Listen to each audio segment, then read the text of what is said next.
আচ্ছা, এরপরে প্রশ্ন হলো, মানুষ নামাজ পড়তে চায় না, কিয়ামতে তাদের কি অবস্থা হবে? নারীরা নামাজ পড়তে চায় না, তাদের কি অবস্থা হবে কিয়ামতের দিন? ভাই, বেনামাজি যারা হবে এই লোকগুলো আমাদের এই সমাজে, বিশেষ করে বেনামাজিদের আবার একটু ওই যে চোরের মায়ের বড় গলার মতো একটু, এরা দেখবেন জোর দিয়া বলে নামাজ না পড়লে কি হয়েছে, ঈমান আছে। নামাজি ব্যক্তিকে শুনবেন না কোনোদিন এটা বলতে যে আমি আলহামদুলিল্লাহ নামাজ পড়ি, আমার ঈমান আছে, এরকম শুনছেন কখনো?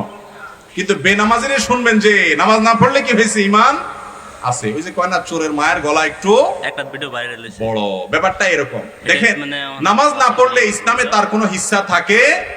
ওমর রাদিয়াল্লাহু তাআলা বলছেন এটা, লা হাজ্জা ফিল ইসলামি লিমান তারাকাস সালাহ। ভালো করে শুনে রাখেন, যে ব্যক্তি নামাজ ত্যাগ করে ইসলামে তার কোনো হিস্সা নাই। অনেক ইমামদের মতো ইচ্ছাকৃত নামাজ না পড়লে সে ইসলাম থেকে খারিজ হয়ে যায়।